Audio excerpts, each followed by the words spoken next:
Okay, this video we're talking about carbs apparently. Let's have a looky. So carbohydrates.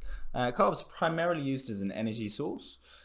So you eat carbs, they form glycogen which powers your organs and your muscles. If you don't eat enough carbohydrates, your blood sugar can go down and you can experience headaches, low performance and fainting. Overeating carbs can lead to weight gain, but so can overeating fats and proteins. Carbs are not evil. In fact, the body converts carbohydrates into glycogen, which is the fuel for high intensity training. Now this is a complex category, right? It goes from rice through pasta, bread, grains, to vegetables, fruit, sugar and more. So a donut and a grape could both be carbohydrate, which brings us nicely to the next thing, right? So when you're talking about carbohydrates, you've got simple carbs and complex carbs. Okay, so simple carbs, e.g. fruits or sugar, can be natural or manufactured and added to foods, for example biscuits, sweets and cakes. So refined sugars are less nutritionally dense because they've essentially already been digested. They've been stripped down to their component sugars, and these things will cause blood sugar spikes and cravings. On the opposite end of the scale from simple carbs, you've got complex carbs, which are strung together in long complex chains known as starches. So forms of that include the beige foods like rice, pasta, bread, potatoes, which are lower on the glycemic index, which means that they take longer to digest and won't spike your blood sugar. They'll instead create a nice energy source for a longer period of time. Much better for fueling exercise. Okay, if you're going to have a spike, you're also going to have an insulin spike and then a crash. So not really ideal if you're going to be training heavily and then suddenly your blood sugar goes through the floor. So the glycemic index, as I previously mentioned, is a rating system for foods that contain carbohydrates. It shows how quickly each food affects your blood sugar when eaten on its own, which is important. So that's that spike I mentioned. The red line being high GI foods like a donut. You've eaten a highly refined product.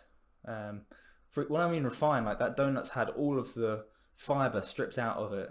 It's just people want that soft, white, cakey type dough. Your blood sugar goes up, your insulin goes up, your blood sugar comes down. Whereas the low GI foods, long, strong chains that get broken down slowly, and then insulin will also follow a similar peak.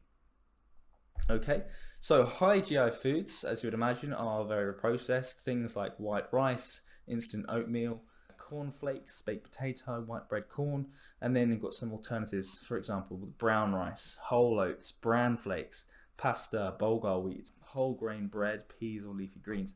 The baked potato is an interesting one because the baked potato is a complex carb, but when you cook it and heat it up, the chains break down, which means that they become higher in terms of digestibility and therefore the spike is shorter. Whereas if you were to have the same potato cold in a potato salad, then it would actually be lower on the glycemic index. Factors that affect the GI of foods is cooking processes, as I just mentioned. Ripeness, bananas will go up like 20 points if they're ripe.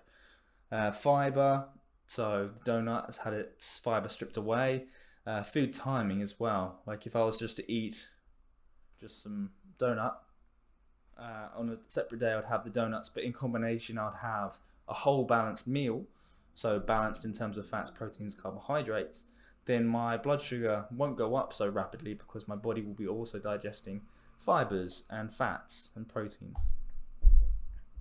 Okay, cooking processes, ripeness, processing and food timing. So does low GI equal healthy? Well, it's useful to know that you should balance your meals for the sake of your blood sugar. Let's just leave it at that. But using glycemic index alone to decide whether foods or combinations of foods are unhealthy can be misleading, because white rice isn't unhealthy. And in terms of body tone, nothing really is unhealthy if it's proportionate. There are certain ratios we should try and fulfill in terms of health eating protocols, and we'll get to that in a later video. But yeah, it's useful to know in terms of managing blood sugar. And that's us. Thank you very much.